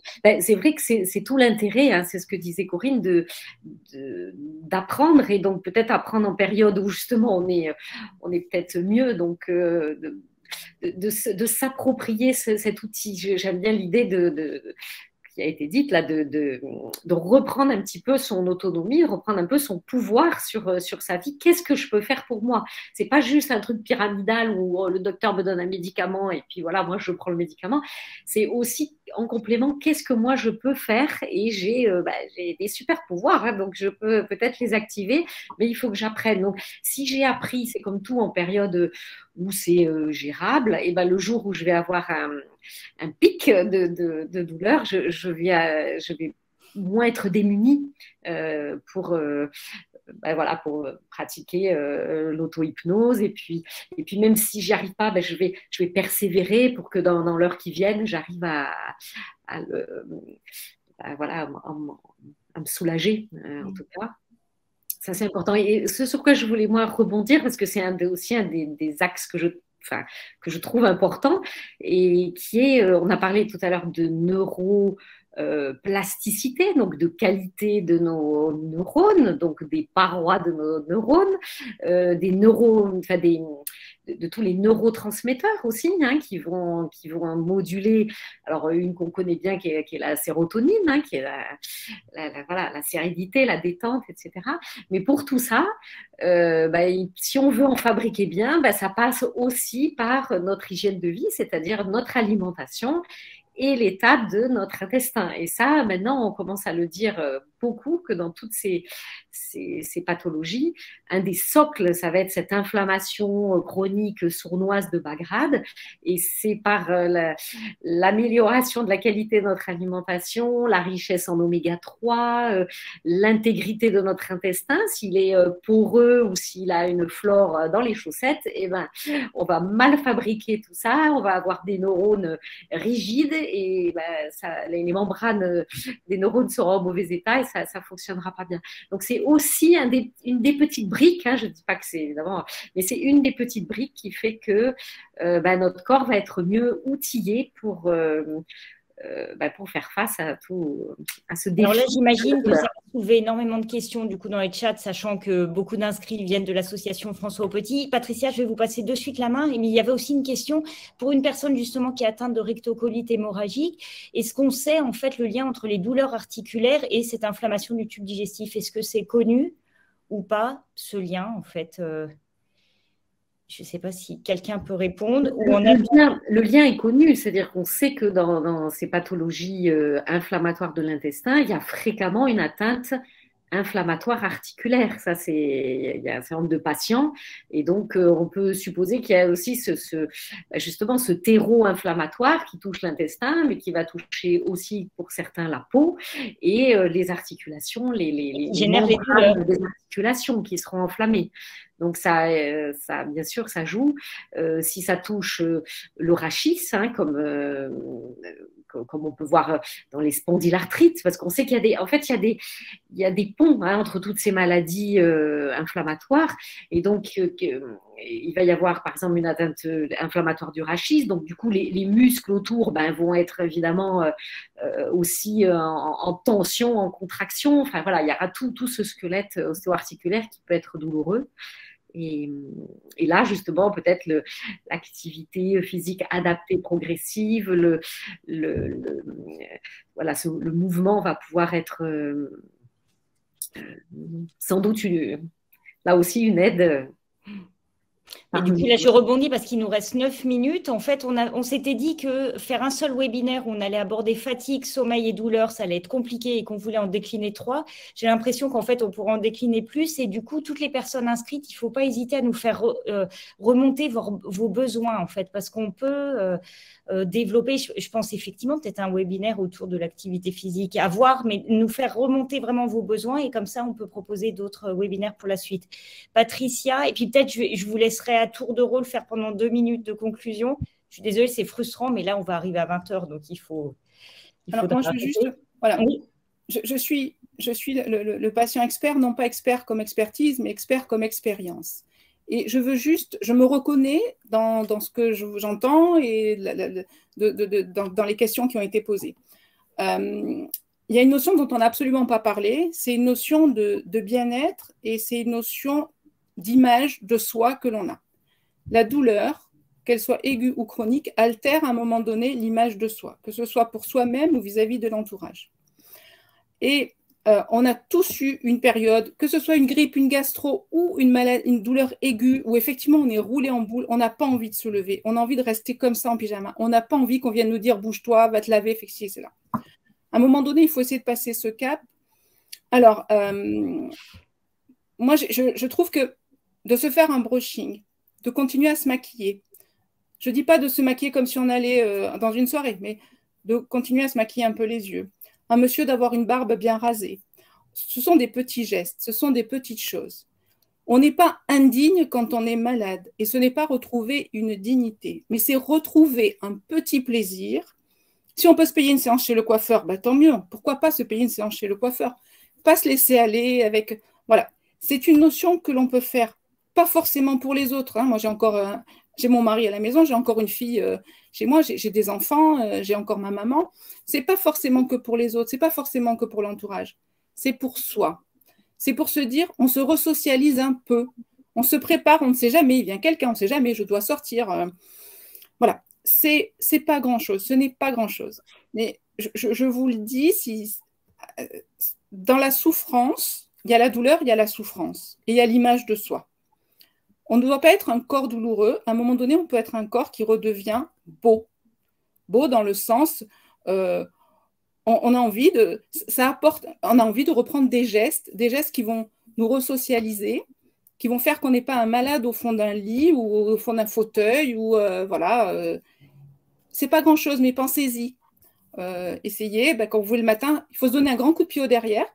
De bien se coiffer, de se mettre un peu de mascara, un crayon, messieurs, de vous raser un peu la barbe, de vous peigner, de couper un peu des cheveux trop longs. C'est pas grand-chose, mais ça peut apporter beaucoup dans la prise en charge de la douleur. Voilà. Merci beaucoup, Patricia. Alors, du coup, je laisse 2 minutes à chacune de vous trois, Corinne, Béatrice et puis Stéphanie, si vous voulez. Qui est-ce qui commence? Corinne? Si vous voulez un... Voilà. Oui, déjà un grand merci. J'espère que ce que j'ai dit a pu aider certains et ouvrir sur d'autres questionnements et puis avancer. Juste un mot, c'est se faire confiance aussi aux équipes qui sont autour, ne pas hésiter éventuellement de chercher d'autres contacts et continuer de partager comme ça. Je pense que c'est important. Ne pas avoir peur d'exister, ne pas avoir peur de se tromper, ne pas avoir peur de trébucher parce qu'on apprend en trébuchant, d'apprendre nos erreurs, partager, ne pas hésiter de ne pas voir forcément le soignant comme quelqu'un qui est une blouse blanche. Moi, j'ai l'habitude de dire, je ne l'ai pas encore trop dit là, mais faire un petit peu de rirothérapie. J'aime bien dire que parfois, si je suis un petit peu un clown, alors j'ai un binôme avec moi qui est plus grande que moi, qui est beaucoup plus sérieuse, et donc c'est le clown blanc. Et moi, je suis le clown Auguste. Merci Patricia de sourire et de valider ça. Voilà. Mais voilà, Mais ça fait du bien. En plus, c'est rester en vie, mettre de la vie dans la prise en charge, oser parler. La douleur est une prise en charge qui est difficile, une prise en charge qui est longue, qui est avec des hauts et des bas. Parfois, ça va très bien aller, parfois, ça ne va pas forcément aller très bien. D'utiliser des moments où on est bien pour pouvoir prendre de la force, pour pouvoir dire, voilà, je vais pas bien. Ce n'est pas forcément des aggravations, des pics, mais là, c'est vrai que dans certaines pathologies qui sont rencontrées, Mickey ou autres, parfois, c'est des pics d'aggravation, mais pas forcément. Ça peut être simplement des signaux de dire, attention, il y a un petit oubli là-haut. C'est pas grave, c'est se reprendre possession de soi et bien partager, anticiper, de se dire aussi de repérer des petits moments, de dire, ah là, ça va commencer entre deux. Ne pas attendre l'extrême douleur. Voilà, anticiper, savoir partager, se faire confiance aux autres, faire confiance à ceux qui nous entourent. Qu'ils attention, tu es un peu trop nerveuse aujourd'hui, ou tu es un peu moins bien, ou là, oh, tu es superbe aujourd'hui, continue comme ça. Et éventuellement, quand parfois on voit aussi les autres qui vous disent, oh, tu es bien aujourd'hui, pas dire, oh, ouais, parce que d'habitude, j'étais pas bien. Non, et c'est prendre ces petits moments-là et aller dessus. Voilà, prendre toujours, et puis penser, je sais que c'est difficile, j'ai moi-même eu des moments difficiles, j'ai des personnes à côté de moi, je n'ai pas que des patients, moments difficiles, mais dans ces moments difficiles, savoir rire et savoir prendre du plaisir et savoir prendre, voilà, même si c'est qu'une demi-heure, même si c'est qu'une heure, c'est beaucoup. Et puis, comme disait Patricia tout à l'heure, l'image de soi. On existe, on est. On est peut-être qu'à demi, à trois quarts, autre, mais même moi, parfois, je l'ai même dit encore ce matin, Patricia, il y a 2 secondes, il faut que j'allume mon cerveau. On n'est pas toujours. Un humain n'est pas parfait. Donc, dans cette imperfection, parfois, il y a cette petite originalité de chacun et c'est ça qui fait soi. Voilà. Donc, continuez. Et grâce à tous les patients, on est là aussi. Merci beaucoup. Il reste 2 minutes, Béatrice. Alors, juste un petit mot pour rebondir sur ce que dit Corinne, c'est, je dirais, cette bienveillance envers soi. On a des capacités pour prendre soin de soi, pour aller mieux. Effectivement, il va falloir être guidé et accompagné pour se les approprier, mais vraiment avec cette bienveillance. Hein, on parlait de la reprise, par exemple, d'activité physique, eh bien, voilà, on fait du mieux qu'on peut. Peut-être que ça sera qu'une toute petite marche ou que ce sera une demi-séance de yoga, mais de réapprendre aussi, je pense, cette importance de cette bienveillance avec soi, de ne pas se juger. Tu pourrais faire mieux, c'est nul, c'est pas assez, tu n'y arriveras jamais. Non, tout ça, ça ne va pas être aidant. Donc, cette dimension-là me paraissait importante. Et puis, moi, je reviens vraiment à cette prise en charge intégrative, holistique, pour créer une dynamique positive. C'est parce qu'on va pouvoir faire de la créativité, être en lien aussi. Il peut y avoir des groupes de parole aussi qui peuvent être intéressants, on n'en a pas parlé. Il y a des techniques plus psycho-corporels, d'autres qui vont être plutôt des soins du corps, etc. Et c'est parce que tout ça, je parle vraiment de ces douleurs chroniques, hein, vont être voilà, nourri et pris en charge. Et c'est ce qui va créer ce cercle qu'on pourrait appeler voilà, vertueux. Alors, juste avant de passer la main au docteur Rand Garnier pour la conclusion, Éric Balèze avait mentionné ça pour le webinaire sur le sommeil la dernière fois, parce que c'est vrai que la problématique du cou, elle est remontée à plusieurs reprises. Et en fait, à voir pour ceux qui font partie d'associations, ce qui était proposé au sein de l'AFA, c'était d'organiser éventuellement des séances d'initiation, de sensibilisation à l'hypnose, à la méditation pleine conscience en groupe, du coup avec des coûts qui sont nettement moindres en fait, pour initier et voir, tiens, j'accroche avec telle ou telle approche, et puis après éventuellement je vais prendre des consultations individuelles, mais voir si au sein de vos associations ça peut être gérable comme façon en fait de mettre un pied et puis de découvrir ces approches-là en limitant le coût. Docteur Rand Garnier, si vous avez un mot pour la fin. On va dire qu'à Marseille, on s'accorde 5 minutes de retard, peut-être, pour terminer.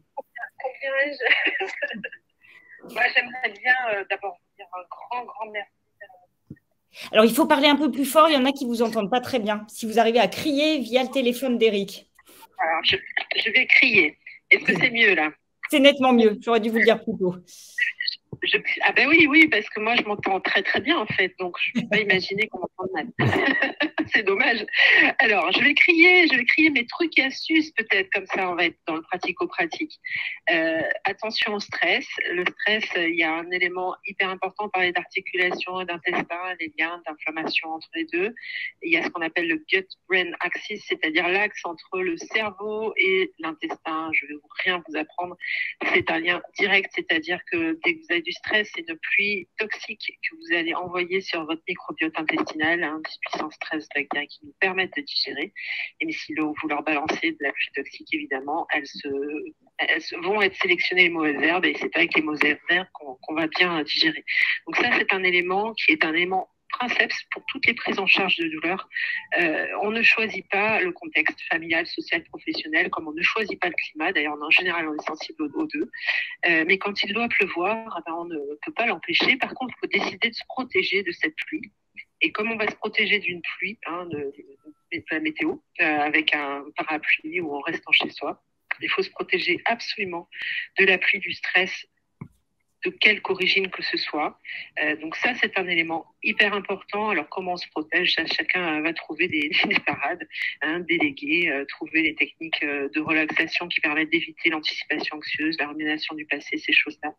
Autre élément hyper important, ça va être de traiter chez soi tous ces sentiments d'injustice, de colère, de perte d'efficacité personnelle, de mauvaise image de soi-même, de dramatisation, parce que ce sont des éléments, on le sait, qui aggravent la douleur chronique.